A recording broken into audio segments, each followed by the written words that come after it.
as a good look at his amazing artwork. Timothy is a self-taught artist from Philadelphia who lives and works in New York City. His work was debuted publicly in the US at the Brooklyn Museum as part of the group exhibition Coney Island is Still Dreamland to a Seagull by the artist Stephen Powers. Curtis realized his first solo exhibition in November 2017. And this is another one that I might have trouble with, Kakai Kiki Hidari Zingaro Gallery. Takashi Murakami's gallery, Kai Kiki. Great. Artist Takashi Murakami. Thank you. In Tokyo. Yes. Curtis had his first solo show in New York with Albert Spenda, and was featured in the group exhibition The Pencil is a Key, drawing by incarcerated artists, organized by Claire Gilman of the Drawing Center in New York. For the 2020 edition of the Armory Show, Timothy presented a solo exhibition entitled Alive and Well with Albert Spenda. Recent shows include 100 Drawings from Now at the Drawing Center, The Cat's Cradle at Albert Spenda, and Negotiating Grids at PAFA. Timothy's work is also on view at Art Basel in Miami, and some exciting projects coming up. I am going to share my screen and we are going to get started. Welcome, Timothy. Let's save questions for the end, if we can, please. And we will have time for people to ask questions, but there's going to be a lot to talk about. And so maybe even take notes with your questions or add them to the chat and we will get to them. All right, Timothy, you want to talk about, I know you wanted to just talk about being part of Negotiating Grids and how it felt like a homecoming. For sure. You know, the conversation came about a few years ago at the Armory exhibition, actually. I had a solo exhibition with Albert Spenda Gallery. They're located in New York City. And at the time, my little brother had passed away recently due to the prison system and the opioid epidemic. And, you know, like several other people from my neighborhood and my family dealing with these issues, the prison system, the court system, and the opioid epidemic in Philadelphia, as well as the gun violence epidemic. And, you know, my brother passed away. He just got finished doing 5 years in a state prison, which was a sentence that it stemmed from violation of a county probation for retail theft for his drug addiction. And then that turned into a state sentence, which ultimately turned into a death sentence when they sent him back. And 3 days later, he passed away in CFCF, which is a county jail in Philadelphia on State Road. So, you know, Armory happens and I make this painting called Alive and Well. My little brother was a graffiti writer and from Kensington section of Philadelphia, born and raised. And, you know, he, as a young man, he became a graffiti writer and got entrenched in the neighborhood. And then, you know, he was sweet. He was taking college classes and then he fell into pills and opioids and Percocets and everything that leads you up the ladder to fentanyl and death. And, you know, like I said, his addiction got him a 5-year prison sentence, not a heinous crime that he committed or any of the above. So, you know, 8 years later, he passed away because of this experience within the court system and his drug addiction. So I made work at the Armory, highlighting that, talking about it. I put the ashes of his body in the painting. And, you know, it was just me talking about the opioid epidemic without getting too much into it. You know, I have all these experiences in life, so I don't like to paint these things all the time, but there's people I represent and communities I represent. So once in a while, these kinds of paintings come to life. So at that time, a collector that bought one of the collectors that came in tune with the Alive and Well was ultimately the donor of this work that ended up in the Pennsylvania Academy of Fine Arts. And they had different plans for this work. This work was supposed to go to a museum in Berlin, Germany. And I fought with my gallerist about this, who's like my close friend, and he really wanted this to go. The title of the exhibition at the museum in Berlin was This is America. And there were several other artists from Philadelphia that were in the exhibition that, you know, have moved into Philadelphia. And their practices were, you know, around what happens in Philadelphia and their life experiences and stuff. So I really thought it was important for me to create a work that explained where I'm from in Philadelphia and my experiences, and so many other people that I've grown up with and know and represent that, you know, don't make it out of this system and don't make it out of this nightmare. And so he really wanted this painting. I fought with him. I said, I don't know. We have the meeting with Jody Throckmorton soon for the acquisition and to possibly get it to the next stage, which would be the acquisition committee, the director, and then the acquisition committee. So I made a new painting for him. He finally gave in. We sent this. PAFA loved it. It went through the board of the committee of acquisitions.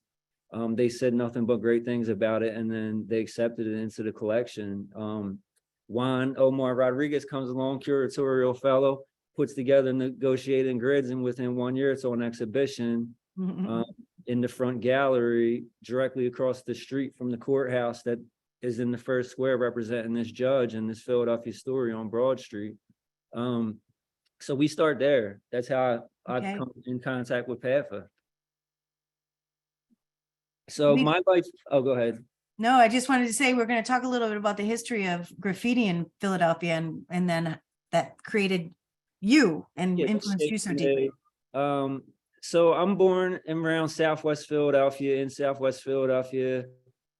You know, I start public school in Southwest Philadelphia, grade school, middle school.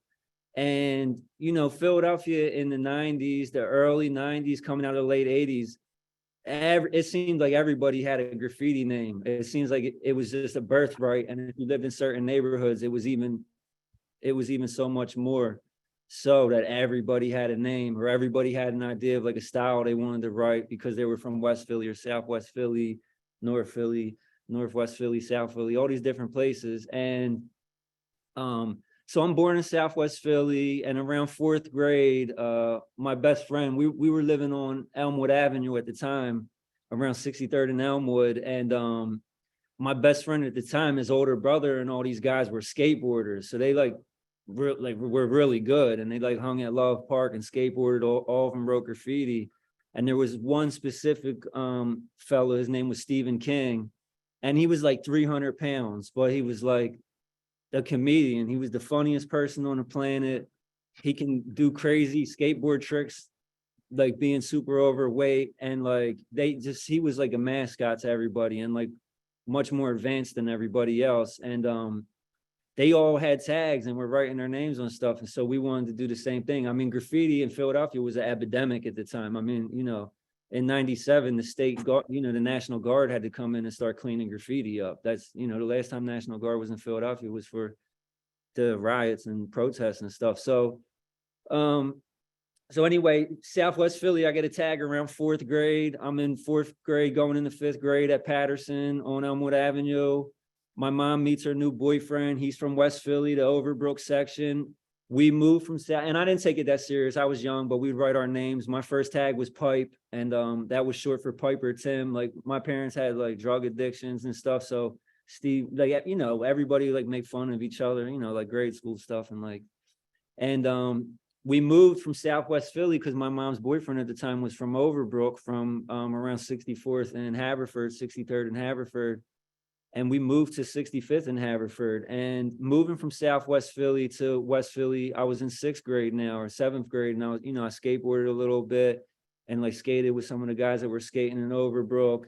And I moved into a center of graffiti history. I mean, 60th Street to 46th Street and everything in between. And also 60th to 65th Street just came with this whole world of graffiti writers that were legends in West Philadelphia that have been doing of West Philadelphia style graffiti writing since the late 1960s. I mean, you know, the mid 1960s to late 1960s.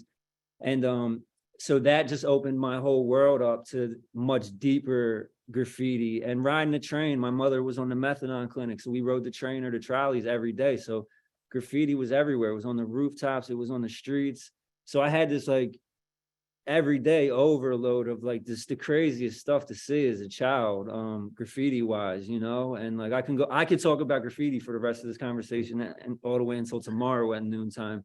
So, but this was some of my experiences, was coming to West Philly, and it was like, oh, this is like a thing. This is like a village, a world. it puts you in communication with other races, religions. The majority of people doing this are people of color, African Americans, poor whites, poor people. This is a language spoken in the streets and below the surface amongst people who have no outlets. They have no, class. They have no like reason to go to PAFA or Philadelphia Museum of Art. Like, this was their language. This was their art form. And this is a decade or two before the term street art and all these things come along. This is like a regional art form to Philadelphia. So moving to West Philly in 6th grade just expanded my universe. It was just the craziest thing as a child to really experience. And I was blessed to land around great people. I mean, the neighborhood I landed in Overbrook gave birth to people like Stephen Powers, the successful artist that lives in New York City and has shows all over the world.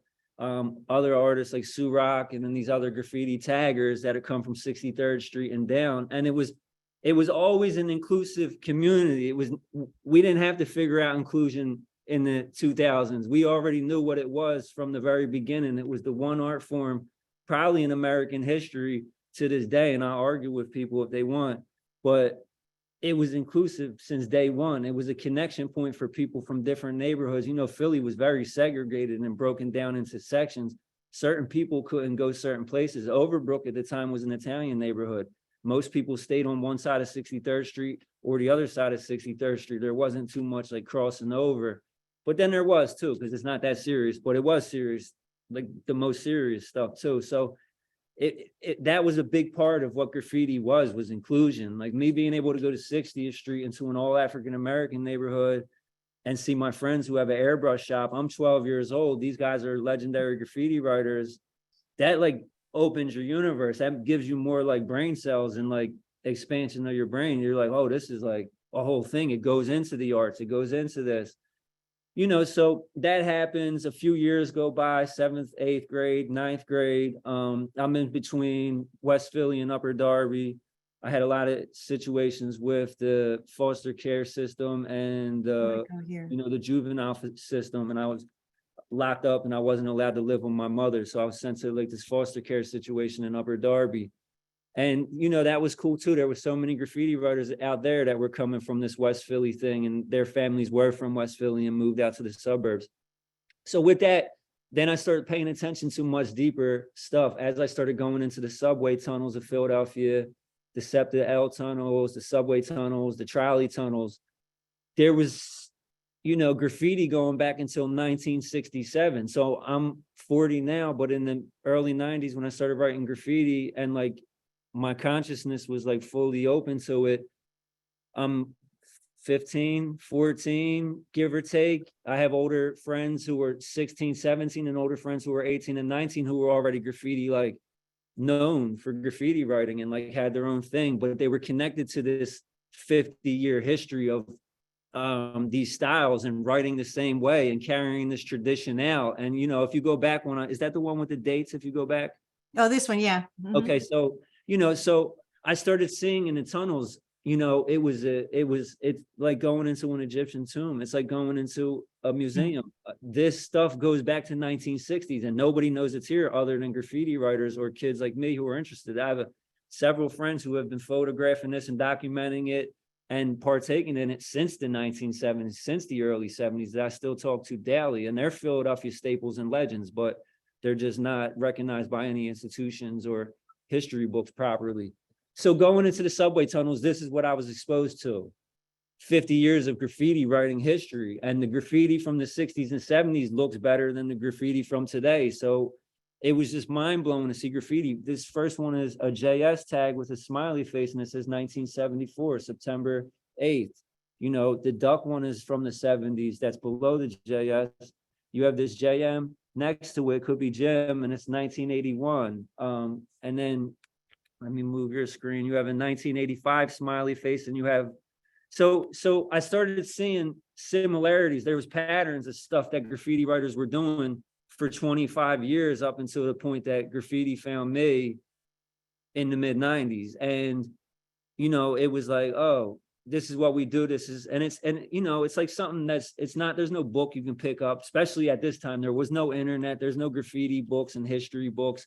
There's Style Wars and New York history books that like all graffiti writers love, but it wasn't talking about this specific regional art and this art that was done by Philadelphians that were dealing with poverty, extreme gun violence, extreme drug violence and drug overdoses and prison system. You know, I mean, what else was going in Philadelphia in the 1970s for people from certain neighborhoods and certain races, you know? So this was their outlet, like these beautiful tags and smiley faces and stuff. And again, what you're looking at right now, we're the only people in the entire world that do this right here. There's nobody else that can do this. I'm sure there's people that can do it now, but this is something you have to be in Philadelphia. You have to be from Philadelphia. It's picked up through osmosis. It's handed down from generation to generation, and you know, and at the point when it finds me in the 90s, it's only 25 years, 30 years old, maybe 35, but it never went by years. It always went by generations. So the first generation of writers from the early 70s and the mid 60s and stuff like that, that seemed like 100 years ago when thinking about it in generations and not actual number of years, you know, because of how far it traveled down the line to find me in the 1990s. You know, this red one on the end is my name with a smiley face next to it. And these smiley faces were being done in the 70s. But I started getting it deeper as I started understanding art history and looking much deeper. You know, graffiti starts somewhere in Philadelphia is what Wikipedia says. If you Google first modern day graffiti writer, Wikipedia says that it's a man named Daryl McCrae from North Philadelphia, the Brewery Town section. And he started writing graffiti in the mid 1960s. Don't kill me. Wikipedia said it. I didn't say it. But I know since those 1960s, we've been doing the same exact thing all the way until 2022, consistently passed down through generation. And you can see the similar styles from a 1974 picture all the way to a 2022 picture, which is on the left where it says 8 Brothers Food Market. So with that, I was like, this, it has to come from somewhere. Nothing just comes from nowhere. These guys are just in the middle of West Philly, in the middle of different like hoods in the Philadelphia, and they just decided to start writing their name in these like really stylized, you know, like their names like real crazy and stuff. So looking now as understanding a little bit more our history, understanding Pennsylvania's history on a much deeper level, I noticed you know, the smiley face. Why has the smiley face been done for 50 years consistently in Philadelphia? Then there's a story. It starts somewhere. You know, Harvey Ball creates the yellow smiley face in 1963. And here we go with this. So, you know, Harvey Ball creates this smiley face in the 60s, the early 60s. He creates it for Mutual Life Insurance head company, Mutual Life Insurance company. Mutual Life Insurance, whatever, was headquartered in Philadelphia at the time. So Harvey Ball creates this yellow smiley face for their company as a morale booster to make people feel better about working in their office and selling insurance, right? Who knows what that must have felt like in the 1960s. 2 brothers from Philadelphia, you know, so the pin has a presence. I mean, the smiley face has a presence since its inception in Philadelphia. 2 brothers from Philadelphia, typical Philadelphia style. See that Harvey Ball never copyrighted the face or put a trademark on it. Their names, they were the Spain brothers, and the Spain brothers basically had a monopoly over the Hallmark gift shops of Philadelphia at the time. As you can see, this bag right here says Spain's Cards and Gifts, the Smile Makers. So the brothers have this gift shop. There's 60 locations, close to 70 locations or something like this. And they see Harvey never copyrighted his image. So they added Have a Happy Day to it, and to the smiley face, and copyrighted and trademarked it. 1971, they signed off on the copyright paperwork. The Jewish Museum of Philadelphia has all these artifacts and proof. And they, in 1971, they then owned the smiley face with Have a Nice Day attached to it. They put it on bags. They put it on 250 million of these buttons, these pins, watches, dinner trays, stickers, bumper stickers, posters. You can t-shirts. You can keep going on and on. And the image, I got to move this. That's the original drawn smiley face by Bernard Spain, the black and white one above the pin that was used to create the pins and all the smiley face stuff. And the Jewish Museum in Philadelphia also has that in their archives, as well as the smiley face pin. So 250 million of these smiley face pins and these bags find their ways into the streets of Philadelphia. If you go Okay. back, Okay, Timothy, I'm going to go forward then. Is Go that for it. okay? And then we're gonna go back to this thing and then so this showing comes us. out of that, you know, this is what I say. This is what we think, and this is what the timeline pretty much adds up to. We have some dated earlier than 74, we believe. Some people say that they're the first people to ever do it. So that's the thing with graffiti. Graffiti, I can only speak about the umbrella, but under the umbrella, there's 10 million stories just in Philadelphia alone. And some of them guys deserve places in history books and stuff like that. So it's physically impossible for me to talk about graffiti down to a single level, but that was something I noticed. And not to mention the similarities between Philadelphia graffiti writing and Pennsylvania fractor and black letter from the Pennsylvania Dutch. So I have reason to believe that a lot of these things have influence, come from those influence, you know. Just really quick, I won't show too many people too much, but this is a face from Pennsylvania from 1865. These are numbers from 1855 in Pennsylvania pottery. I mean, you know, it's no coincidence that this looks exactly like a lot of Philadelphia graffiti writing 100 years later, I don't think, especially when our grandmothers and all these people that we grew up around had this stuff in their homes.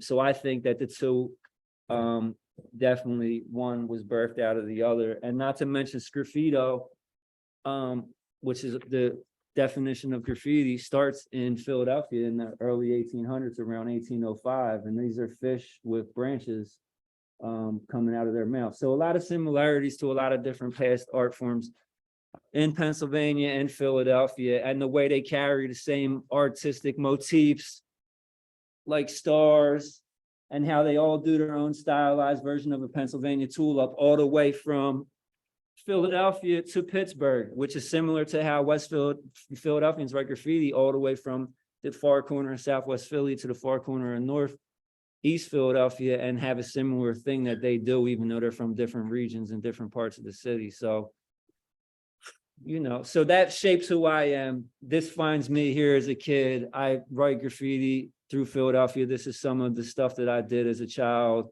with some great graffiti writers who have since passed away. The one lower corner is my friend Jesse Geller. He wrote Nemel, and that's tags we did. I was maybe 16, he was 18. I believe that's the best tag that he's ever did in his life, but there's probably people on here that are gonna say I'm wrong. And so this was some of the stuff that came out of that graffiti history and then landing in West Philly and being exposed to this stuff. Writing with my name with smiley faces next to it and coming from all these different histories and stuff. So then, no, it's okay. I gotta go backwards. Yeah, go back. We're good right there.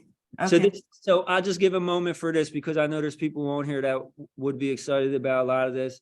People love graffiti in Philadelphia. We take it very serious. It is a regional art form. It is a regional thing to Philadelphians. And this is some of the stuff that I did and others around me were doing.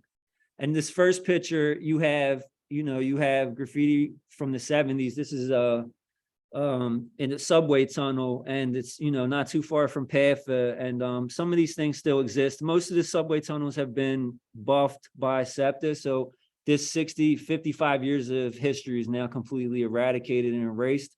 Lucky for us as kids, we took thousands and thousands of photos, and they can't buff these photos. So Clip or Anti-Graffiti Network or whoever, they're gonna have to figure that one out. And for now, we got all this stuff. My friends have all this stuff, and it's properly preserved and archived and safe. So, the first photo is this abandoned train spot, and there's 50 years of graffiti right there, and it's very close to PAFA. And it just represents like how far this goes back and how long these histories and styles have been passed down from master to student in the streets of Philadelphia. So this was fun. So this lifestyle ultimately lands me coming from the streets. I'm coming from a tough upbringing, drug addiction in my family, gun violence affected my family. Early on, I lost my father to gun violence. So, I turned to the streets immediately. I fell into graffiti. I had older brothers and older cousins and graffiti legends and stuff who were big brothers to me that gave me all these tools. I was very aware of who I was, my identity. I was very secure of myself. But I just had a lot of energy and kept finding my paths kept crossing paths with the Philadelphia court system and police. And, you know, so long story short, fast forward, I'm 22 years old, 23 years old. I get in a lot of trouble. And I was getting in trouble my whole life, but I get out of trouble. And it was easy to get out of trouble. But, you know, eventually it catches up to you. And then the saying becomes real: easy to get in prison, hard to get out. It was always easy to get out of jail, court, probation, parole, these things. But then it came a point where it wasn't easy no more. And I was completely trapped. So I get sentenced to 7.5 to 15 years in prison. I'm going through the court system before my sentence, and I get found guilty. You know, it's environmental stuff, it's street stuff. You can Google me 10,000 times. Everybody loves me where I'm from and know what's up. And, you know, so I find my way on my way into the prison system. The judge sentenced me,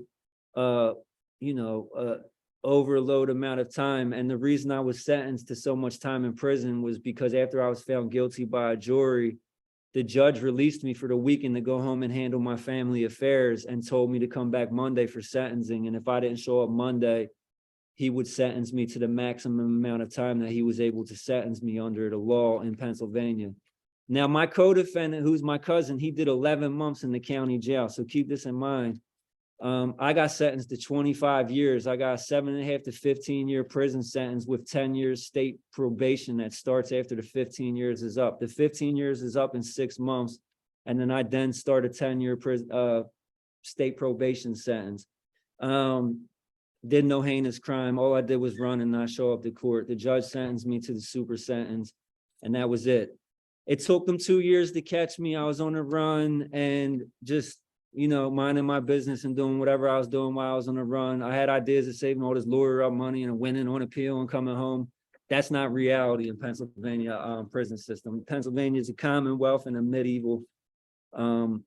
medieval system, and they're still figuring that stuff out now. And it seems like they're starting to not care about it again. But, you know, we'll figure all that out as we get to it. I get to prison. I have a 7.5-year sentence. My whole neighborhood's there. Everybody I grew up with in the Philadelphia public school system is there. Graffiti writers are there. Graffiti legends that have been locked up since the 70s. Move members, Black Panthers, mind-blowing stuff, what you come across when going into the prison system. I get there, I miss my daughter immediately. My daughter, Nasi, is 3 years old at the time. And, you know, it was hard. I never thought they would be able to get me in prison this long, you know, and I didn't realize going on a run for so long would cause me so many problems. The big issue with going on a run was they caught me in between being on a run, and I got out of the county jail under a fake name. So that just like put a nail in my coffin. I was done. And so I get to prison, and, you know, I started seeing people from my neighborhood, people I grew up with, and immediately it hit me like, my dad did this to me, my uncles and stuff did this to us. And now I'm doing the same thing to my daughter. And it was a bolder reality that like how it's a cycle. And I'm now in this cycle for a very long time. Like, I didn't know how to be somewhere for 7.5 years because I have so much energy. I wake up and I go running all over the streets. So to put me in one place for 7.5 years was like, my nature is against my nature. So I seen somebody, you know, a friend of mine's uncle who's like an in and out of jail, like, you know, he does a life sentence on an installment plan and stuff like that because of opioid addiction or heroin addiction. I see him, he's so happy to see me. He's like, well, oh my God, he's yelling on the gate. He's on the other side of the fence on E Block at Graterford. And it hit me right away that I'm away from my daughter for 7.5 years. So the goal immediately was to figure out how to leave prison. And I'm spiteful. I was mad the judge put me in there for so long. I appealed, I fought. I just wanted to get out of prison. It's the worst place. No women. They got art supplies, that's cool and all that, but it's just not somewhere for me. But I had a long time to do, and you got to like really prepare yourself for this. So I was just like figuring out, what's my route? What am I going to start now and leave here in 8 years with and be, you know, that can help me into my future and not figure it out in 7.5 years from now, but figure it out now. So if you go back to that paragraph, you know, okay. I have my friends Mike Levy, I have my friend Steve Powers, I have Ari Foreman, I have so many other friends too who are artists, successful artists, live in New York City, live in Philadelphia. So I had a lot of resources to people with good information. I've always had that because of graffiti. And I got there and I wrote my friend Ari, Steve Oldham, just asking questions like, oh, I want to be a studio artist. I want to like take art serious. I want to use this time in prison. I've never thought to read an art history book. I just would look at them. I look at every picture. You see Picasso paintings, Matisse, all the American painters, all of it. And, you know, you see everything and you're like, oh, it's just like you make this one painting and then they fucking come and you made it and they put this in here and then it's just this one painting you make because they only highlight these certain paintings for all these artists in the history books. So this paragraph right here literally changed my entire life in thinking, and it happened early. The date on this, I have the JPay right here. I have all my JPays, so I know who wrote me and sent me money for the people who think I owe them something, you know. And this was from 9/29/2009, and that was it.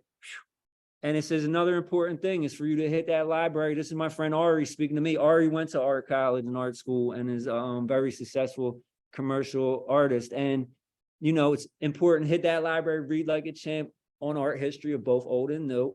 Understand what fine art is from a multitude of angles so that when your time comes, you will know why and how rationale for what you do in the context of art, past and present. A dumb artist is a boring artist. The people out there that help you get the big money, my concern wasn't money, but know their history and will know what to do with the person who knows his shit. So learn art, study art, read art, and do art, and make this the college time you couldn't afford and wasn't ready for before.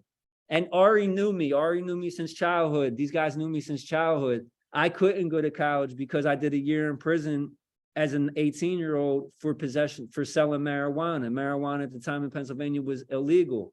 So I did a year in prison for marijuana sales. But the issue with that was upon my release, my FAFSA and federal loans were suspended for 5 years starting the day I was released from prison. So this was another trap that's set up by the system to keep people in the system.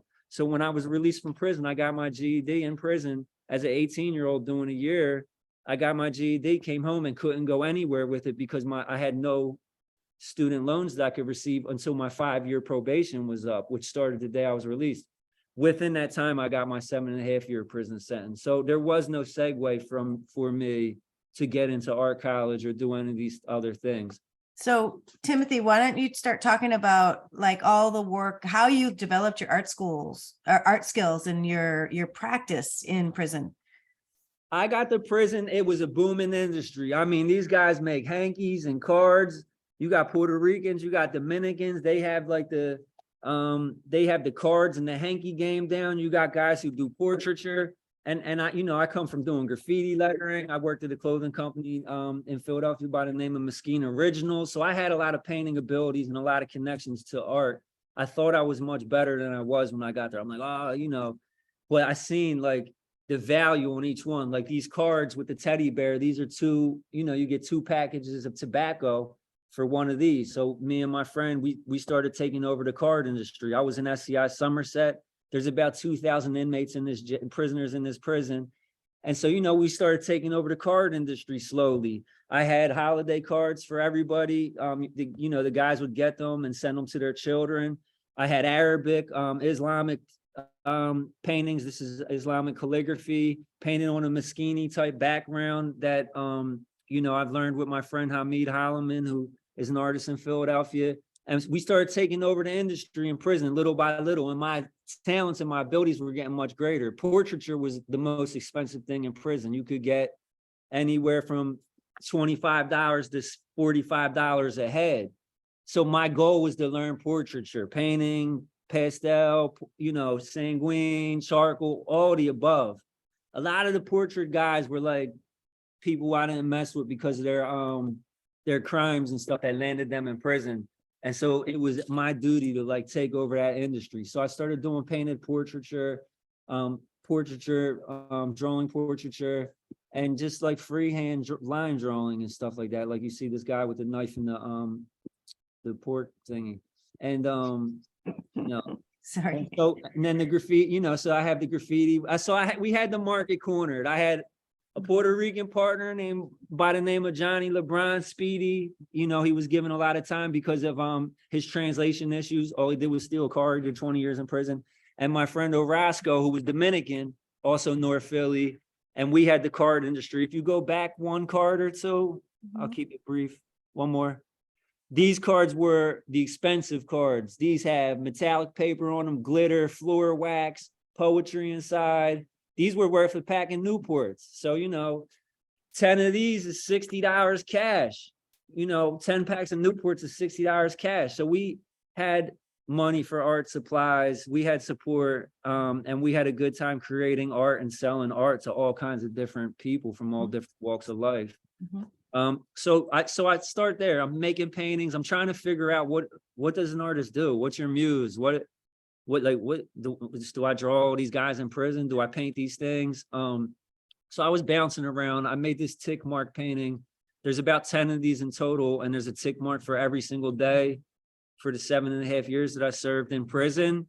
So I was bouncing around. I was figuring it out, and I was trying to figure out myself and who I was and what I wanted to do. 5 years into my prison sentence, and I made thousands and thousands of portraits, cards, hankies, jewelry boxes. This stuff's floating all over Pennsylvania still. I made more Hello Kitty paintings than Hello Kitty, the company itself. Mhm. And I'm sure there's people watching right now that own some, but and my daughter included. So 5.5 years into my prison sentence, I'm much more mature. I'm grown. I'm like being fully realized now. I've read hundreds and hundreds of art history books going back to Italy, going back to Rome, going back to the very beginning, the lives of the artists with a Vasari book and, French art and American art. And I just bounced around and did what I wanted. The Picasso book, it's a Picasso book by John Richardson, and it's a series. It was a series of 3 at the time. The 4th one just recently came out, but this stuff helped me become who I am. It was so much relationship to Philadelphia graffiti writing. Because I came from an art history already, I understood art history. I came from 50 years of graffiti writing or several generations of graffiti writing. I understood the chain of art history and carrying it out and being in it because I was already in one. I became somebody in the graffiti world in Philadelphia. So I got to understand these things. So I had a deep understanding of art history at this point when you see this. If you go back one more, so 5 years into my prison sentence, 5 years into my prison sentence, we get a new warden. Long story short, he puts a competition on the TV. Mural contest, first place winner gets to paint a mural in the staff dining hall. At the time, I was studying Stuart Davis. So this is the artwork I made. I won first place. The correctional officers and staff voted on it. I wasn't particularly close with any of them. So it wasn't like a thing out of favor. So this happened. It won. Now I got to paint a mural in the staff dining hall. I was already 1 foot out the door. If you go to the next photo, these are my guys. The tallest guy had 44 years in prison at the time. He was 2nd place in the art contest. The shortest guy had 22 years in. He's also a Philadelphia native with a serious case. 22 years in, he had 3rd place. And my guy on the end was Kevin. He had 19 years, I believe, in at the time. And all 3 of these guys are lifers. They'll die in prison. They have no possibility of parole. They're all committed their crimes above the age of 18. So I tell those guys, I said, look, I'm not going to just go paint a mural in a staff dining hall. I had the economy, I had the art market on lock in the prison. I didn't need to go and get like accolades from staff. I was already coming home. I stayed out of trouble. I was pretty much going home in 2 years, no matter what. And so I told the guys, I said, I'm not going to just go do this by myself. I don't need this, but I'm going to bring you guys with me and we're going to form a team. And I'm going to teach you guys how to mural paint. And I'm going to teach you guys how to do large scale paintings, which I understood from coming from graffiti writing and doing these bigger spots like rooftops and doing these big things that had to be done by the morning time. At the same time, I'm preparing myself to come home to New York City with my friends, Mike Levy, who's also known as Icy Y Signs. He's a sign painter, but also a mural painter, an international mural painter and painter. And my friend Steve Powers, who had a shop and in Brooklyn and a exhibition opening up at the Brooklyn Museum. So for me, this was just training to make myself available, that I would have employment when I came home, whether it's painting signs, sneakers, t-shirts, whatever it was. I was only going to be doing art. I was not seeking employment. I was not following the paths of parole recommendations and stuff. I didn't go against any of the recommendations, but I had my own path set before me. So this was practice to come home and be needed and help give to my friends who were already doing such great work. We paint the first mural. I bring the guys, I teach them, and I told them after that, we'll have freedom in this institution to do what we please. And that's exactly what happened. This is a barbershop mural. It was also a barber school. The walls are bare. They're white, bare minimum with these fluorescent lights everywhere. You feel like you're in a Stanley Kubrick spaceship booth thing. And there's no educational material for barbering. So I painted a mural, the history of tonsorial art, wrapping around the room of the barbershop. So guys that want to actually be barbers and can get a deeper understanding of their craft and their skill. At the same time, I'm making myself a better painter so I can be needed by my friends, so I can have employment after doing 8 years in prison and having 7,000 felonies, you know. So the barber's pole, the breakdown of the barber's pole, these little details, the peace sign with the beard, love not war, and it went through from the very beginning of time all the way up until present time. And this was me flexing my skills. This is all acrylic paint, me using art historical references. That's a Roy Lichtenstein like paintbrush stroke. You have this sanitizer case, but like with the shading on it. You can keep going. And then you got Somerset, you got 1988, you know, you got Big Daddy Kane getting a box cut, you got graffiti. This was by putting 1988 up, I was able to get graffiti tags off in the institution. You have to remember, security's monitoring this shit closely to make sure there's no gang symbols. I had so many issues with them the whole time because I got a lot of energy, you know, so I like to add on. And the things I was doing was specifically and only for the prisoners. At no point was any of this for the staff, but for educational purposes for the prisoners, because the books gave me so much information and I felt like such a transformed human being that it was leaking out of me. So this was that. And so this gave the barbershop guys like a sense of being. Some of them guys are going to die in this barbershop. They'll be there for the rest of their life. So their names are on that, you know, so it just gives them a greater sense of what they do and who they are, you know, and gave me a greater sense of my abilities. So this was a mural I painted on the unit I was on. It was the honor unit. Again, my mural crew couldn't help me with this mural because this is the honor unit and their lifers, their security level didn't allow them on this block. This block had service dogs that prisoners would train to become cancer sniffing dogs, guide dogs, service dogs. They lived on the other two sides where you can't see. And then this was, again, the same thing. I took the Monopoly board, I took the life board, I took cards, and I painted a story. If you go back one really quick, I'll just shoot through it. Mm-hmm. You start on G unit as a pawn. If you take this risky road as a pawn, you're going to go back through the police, you know, and you're going to end up back in jail, and you're going to take that chance. But if you go the other way, you pass go, you take the safe route. And these are things from life and Monopoly. You pass go, you collect respect, plumbing, get a trade, escape addiction, earn a GED, loyalty, trust, respect, integrity, things that you need to be so people love you and trust you and support you and stuff. If you go to the next photo, you end up at the end. It's a full house, and it's a good idea to change your life and think this way and do this stuff. And you don't have to wait to get out of prison to be corrected. They're not doing much corrections in prison. The budget don't call for correction, and it doesn't call for helping people out and making them better members to come into society. So, you know, I know for a fact some of this has done stuff for people. I get emails and DMs all the time. Thousands of people pass through this prison from Philadelphia, and I always hear about it when they come home because they think I'm crazy. But you end up at the end, you have a full house. It's a good idea. And he had a Phillies hat on. They made me buff it because they said it was gang related. And there was a Pittsburgh P on the other stuff. But you got the full house. I put the dogs in the cards, and the guy's chilling. He gets free parking, and he's a king now. There's a king piece. But through these things, you know, GED. Again, this is the wall of the church, the synagogue, and the mosque. It's directly across from the law library and the education school. It's in the same building that separates east from west and separates the whole prison. Thousands of prisoners see this. And this is the message. Mind is the master power. You don't gotta wait to leave this place. You can get right now. I did it. It's proof, you know, and art was the big vehicle for me. I'm grateful that I have art in my life, because without art, it's not as easy to go through an experience like this. But with art, it was much easier. And this was the message on the church wall. Mind is the master power that molds and makes, and man is mind, and evermore he takes the tool of thought, shaping what he wills. It brings forth 1,000 joys and 1,000 ills. He thinks in secret it comes to pass. Environment's but his looking glass. Books saved my life. Parenting books taught me how to be a father. I didn't know about being a father. I didn't have a father.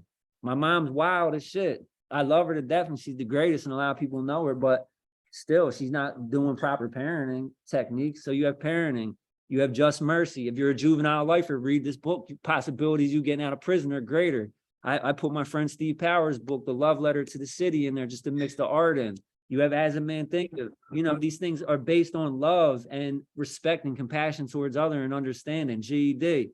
So message after message for these guys to like see something else and see it painted by them and done by them, people that come from them without staff's influence, without staff's ideas, but strictly the prisoner's experience.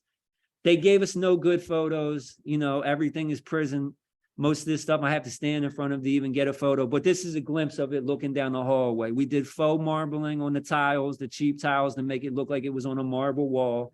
I have the US Constitution and the Pennsylvania Constitution with the laws that apply to the guys that are in the law library. You can see this guy right here is holding law library folders, like he just came out from fighting to get out of prison. So this is just stay strong, like be self-aware, look inside. Like don't let them tell you how to look inside for yourself. These are the tools. You can do it right here at the library, you know? So one after the other, this is my guys. Finally, this is A unit. They did every single unit, entering each unit. On the left is AA, on the left is AB. This is the medical wing too, where they stick prisoners who should be in state hospitals, but they don't have state hospitals no more. So they stick them in state prisons and just let them rot. So I taught my guys how to build a mural, how to build a story through art telling and add messages, but also at the same time be able to paint women on the wall so they can see girls in prison, paint people doing things, messages from Tupac, messages from Henry Ford. This was them doing it on their own after my Mind is Master. And they helped me paint the Mind is Master thing, my crew, but they did this one on their own. And this was me training with them as I'm leaving, seeing them like, yeah, this is how you do it, the composition, the storytelling. So they did this in every entrance to every unit, A, B, C, D, E, F, and it made it look like train lines. So that's why it looks like there's A unit is a train stop and each block is a train stop. So that was them, you know, they figured it out. And then last but not least, I was on my way out.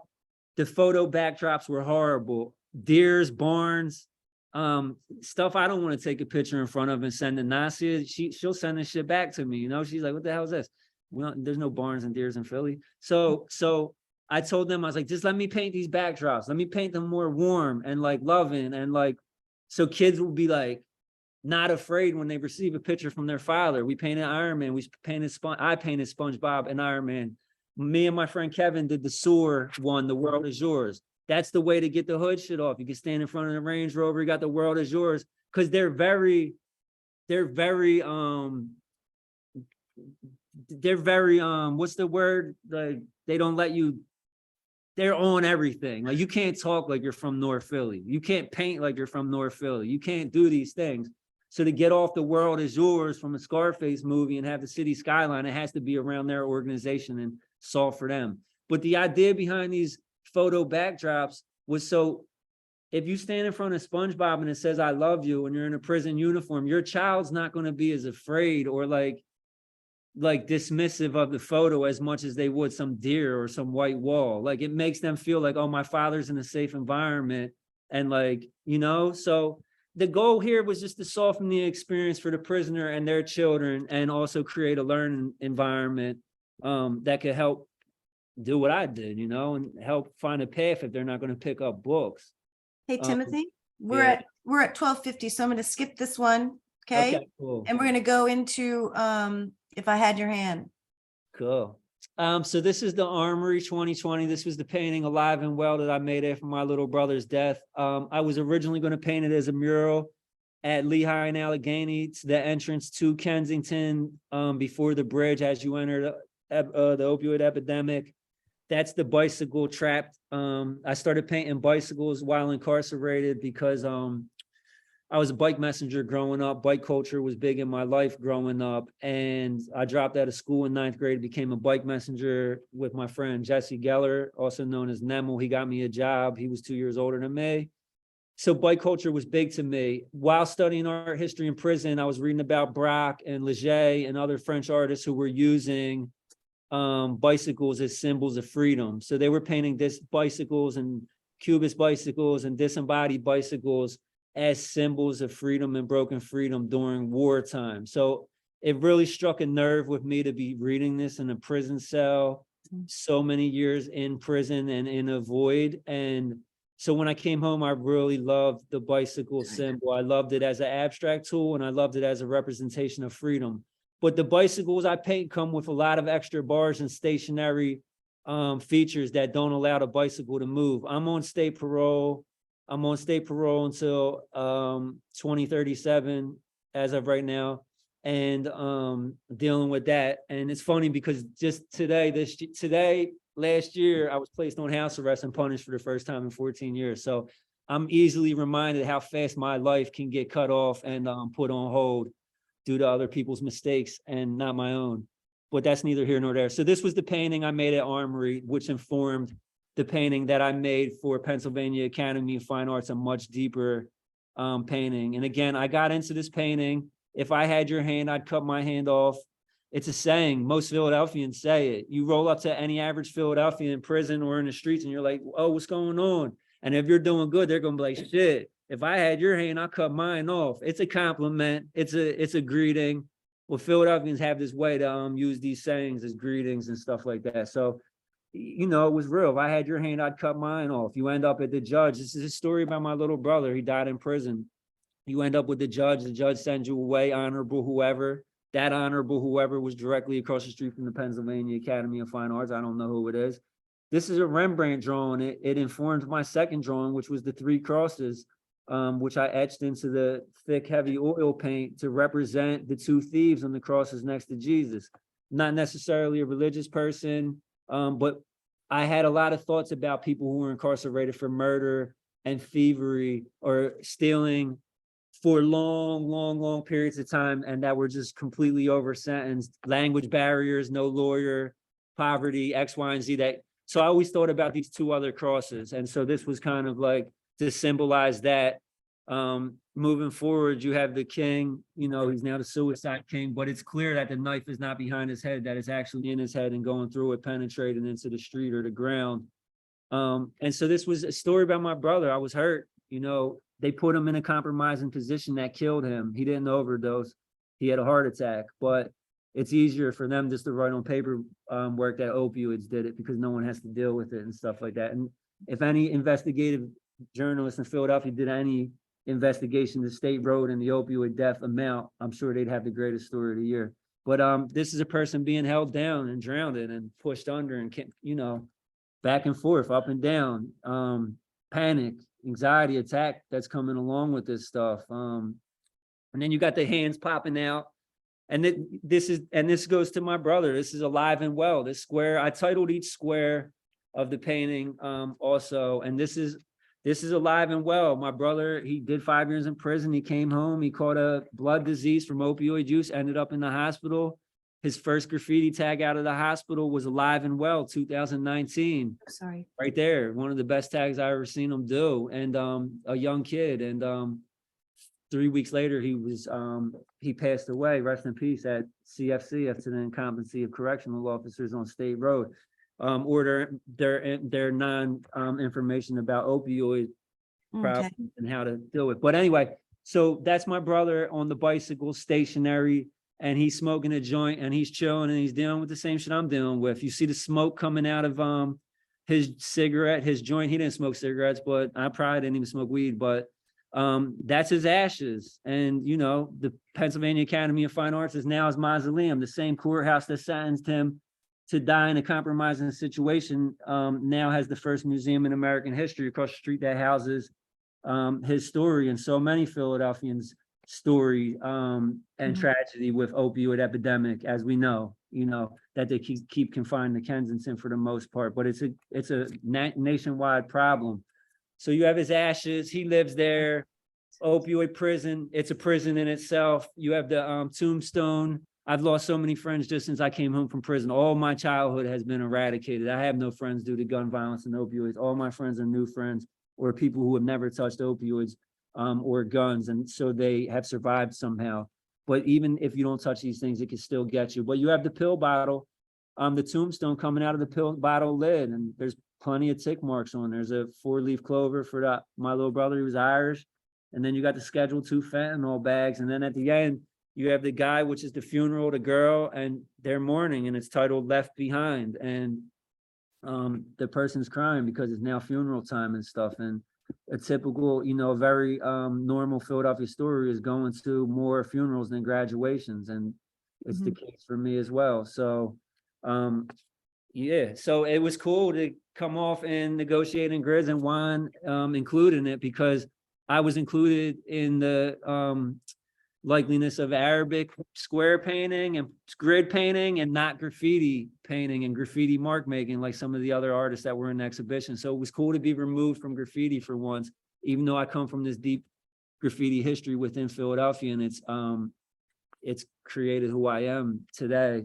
And this right here is just the circle all the way back to Smiley face history in Philadelphia, my experiences in the prison system and institutions, and using the smiley faces for even further exploration and further communication. These smiley faces, they communicate easily internationally. I have collectors all over Asia, China, Hong Kong, South Korea, Japan, Taiwan, Singapore.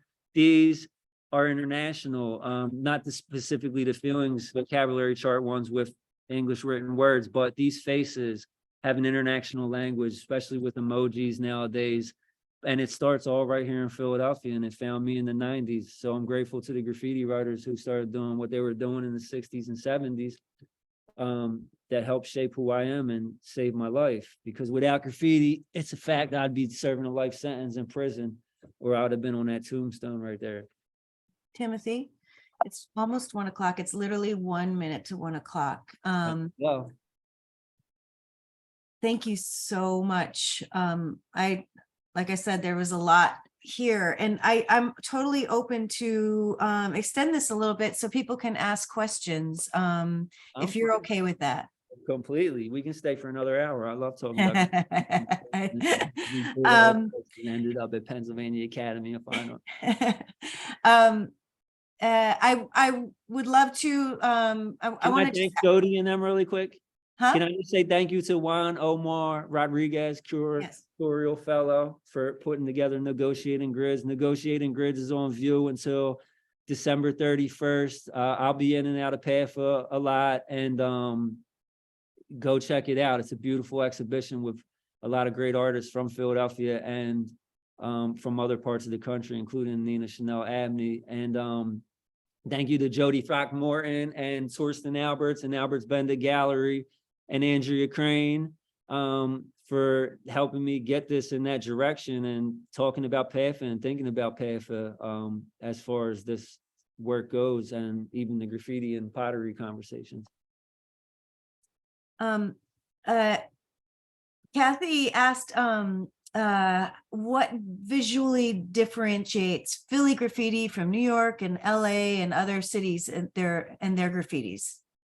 I mean, if you shoot all the way back to any of them with the smiley faces, if you wanted to, that's the difference, and everybody knows it. Even with the internet and the melding of the whole entire universe, we're still the only people that can do what we do in the whole entire world. It's a fact. It's not debatable. Nobody's going to yell at me later on and say that's wrong. This was born in Philadelphia in the 1960s and early 70s. It's a regional art form. There's a greater umbrella of graffiti writing, which is New York City and Los Angeles and Chicago, that also have these deep, rich, great histories. And there's a lot of similarities, but this specifically, Philadelphia graffiti writing, is birthed out of poverty and street violence and gangs and, maybe Pennsylvania Dutch Fractor and these other things that influenced it. But that's the difference, is you could see it. It's elongated writing. You could tell if there's a wall with 100 tags on it of graffiti writers from Los Angeles, New York City, Chicago, and Philadelphia, every single one of them will be able to spot the Philadelphian immediately. I have no issues anywhere in the world. And I'm sure that applies to every graffiti writer that's currently writing graffiti anywhere they go. I have questions, but I would love to give space to anybody else who has questions for Timothy as well. please either unmute yourself and speak up or add it to the chat. I do want to ask about great. Thank you, Jonas. What were some of the more surprising things you learned about art history during the time you were incarcerated and its connection to Philadelphia graffiti scene? Say that one more time. What was some of the more surprising things you learned about art history during the time you were incarcerated and those connections to Philly's graffiti scene? I mean, just looking at a lot of Pennsylvania art histories, the Pennsylvania Dutch, a lot of folk art that comes from Pennsylvania is heavy influences within the contemporary art world. Some of the blue chip artists, their whole bodies of work are based on Pennsylvania folk art, and they're not from Pennsylvania. So, you know, Pennsylvania's history is rich. It's the first art center in American art history. It goes back hundreds of years.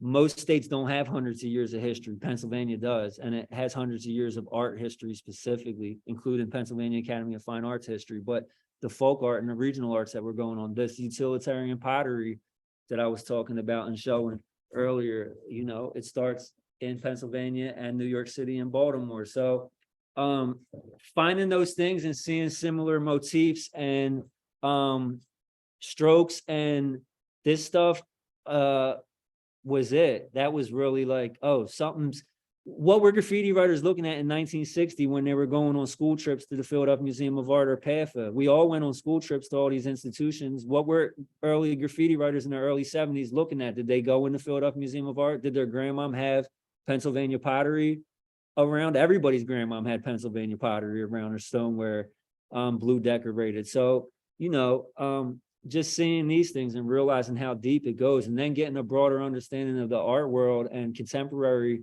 art world, and seeing how many people draw inspiration from Philadelphia regional arts and graffiti and stuff. And the issue with graffiti is graffiti just always gets bunched into this box. It's street art. So that means I'm the same as every person that does anything across the world in the streets, right? But we're artists that come from the streets versus street artists. And we come from poverty, and we come from low economic standings. Not everybody's poor. Some people are from downtown, but that inclusion and stuff too, bringing it all together. And just coming from that gave me a deep understanding of who I am as a graffiti writer from Philadelphia and an artist from Philadelphia, you know? So, yeah, no, I mean, yeah, in many ways. There's another question that I think is really great. From your early work in the streets to post-incarceration, the smiley face and variations of it have been a big part of your work. Fast forward to now, I see that figurative work and symbolism with the bike, drugs, and prison system have become more prevalent. Where do you see your work going in the future? And do you plan to keep the smiley faces as part of your practice? Yes, always, especially feelings chart wise. You know, when I started doing the smiley faces, I have a flat file drawer, a big one, full of about 8,000 to 10,000 smiley faces in books that I've categorized over the years in my doing time in prison. So, you know, I had a lot of time on my hands. So, and you know, I'm OCD-ish a little bit.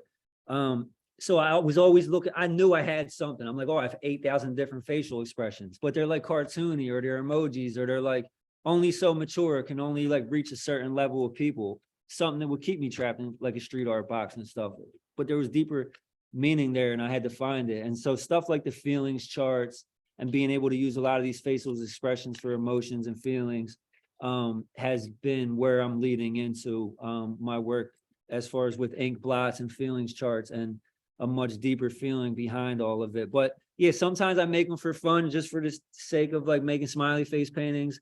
But I try to like aim now for deeper meaning and feelings charts and stuff like that. So I'll always do the faces. The beautiful thing about the faces is it's Philadelphia public property. It's not mine. You know, mines are mine, but mines are some other people's too. It's public property to Philadelphians. As soon as you leave today off this talk and you go driving home, you'll see smiley faces still happening every day in Philadelphia next to people's graffiti, all the way until 2022 from 1971. So it's a beautiful thing, because it's just adding further to the dialogue and the conversation and the big history book when it finally comes about, because it's told in a proper context by a proper institution in Philadelphia, which has yet to happen yet. So yes, and just more expressions of my community, my life experiences. I'm on parole for like another million years, so I'm going to have plenty to paint about and talk about. I'm sure if I got put on house arrest last year by a rookie PO who wasn't even a PO for 14 days, and I've never given a dirty urine in 14 years, and now I'm on 60 days house arrest and drug treatment program, I'm sure there's going to be plenty to paint about and figure out as we go. So, but I like painting much more positive stuff. I came through all this darkness, so I don't like to always like make paintings about darkness and stuff. And sometimes it's hard without getting too exploitative, like exploiting someone's stuff and like, and it's my stuff too, but sometimes you just want to look forward. So yes to all the above. Mm. What's the biggest lesson? What's one of the biggest lessons you learned transitioning into a studio-based artist and with an added much love from Atlanta? I paroled home directly from the second highest mountain in Pennsylvania after 8 years to Stephen Powers' studio in New York City. And at the time, a week later, there was an exhibition and opened up at the Brooklyn Museum. Coney Island is still a dreamland to a seagull. And it opened up November 21st. I came home November 11th, 2015. So 2 weeks later, I walked into an exhibition that I was part of with Stephen Powers for the next 9 months. So Steve and I would go to the Brooklyn Museum every single day and we would paint live in the 5th floor rotunda. So like Steve likes to say, this was my halfway house. So between being in the Brooklyn Museum and painting with Steve and dating one of the directors and her opening my world up to other cultural things in New York City and other like art business and stuff. Cause I also studied art business in prison with art history. That was a big thing. And so being in the Brooklyn Museum and being able to go to Steve's shop and work and watch art business happen in real time was everything I already knew from books. Now I was able to put it into play and put it into experience. So I stayed with Steve at the shop in his studio for 1 year exactly. And then I was off to the races. I got my own studio and I go to work every day and I work and I paint and I draw and I do the same thing that I've been doing since I was 12 years old. And I destroy paper and I don't violate parole and, you know, mind my business and make art. And so, but it's good because I'm now 7 years out. I've been home from prison. I've been home from prison. I've been home from prison now for 7 years. And I'm just now getting to a place where I feel like the graffiti writer I felt when I was going into prison, a fully realized person attached to a history that gave me a self-identity. It took 7 years in the studio practice. You couldn't have oil paint in state prisons because you can make bombs with it. You can't have big paintbrushes because you can make knives with them. So I was finally able to get to a place where I'm deep in my practice and using large scale paintings and using oil paint and oil sticks and all these different mediums to fully realize my paintings, such as if I had your hand, I'd cut mine off. And, you know, that's my favorite painting to date. And, you know, so it's that, you know, it's just working towards that. It could take 60 more years. I'm in no rush. I have no financial agenda or gain. I'm only here to continue my work and building on my own foundation and reaching back like this and painting a broader picture, because there's so many young artists like me coming from West Philly, coming from Southwest Philly, coming from the Youth Study Center, coming from foster care, coming from Kensington, and their parents are drug addicts or victims of gun violence.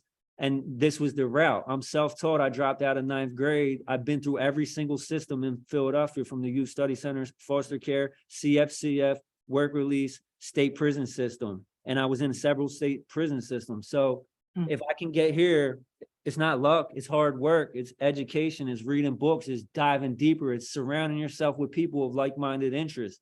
You can't come home from prison and go back in the streets and expect to build an art career or a clothing line or any of these things. You have to get the hell away from that stuff. So, you know, if I came home and went straight to Philly, I'd be dead already. It's a fact, you know, or back in prison. So they already can almost get me in prison without even being in my environment. So just working and continue to work and pushing through. It took how many years? I came home from prison 33 years old. You know, I went away when I was 22. So it's like work, books, the information is there. You don't need a great college to get where you want to go in life, but you're going to have to dive into them books, and you're going to have to read thousands of them, and you're going to have to keep reading them, and you're going to have to keep talking about it and going through it and forwards and backwards and stuff like that. So it's not staying stagnant, building on and, learning more and getting better and stuff like that. So yeah. Thank you. I mean, it's, Yeah. I want you to take some time to read some of the great comments and well wishes. And I there's can't one, see anything. you can't, well, there's one by, I don't know who wrote it, but I would never even attempt to read it because it's definitely for you specifically. Is it in chat?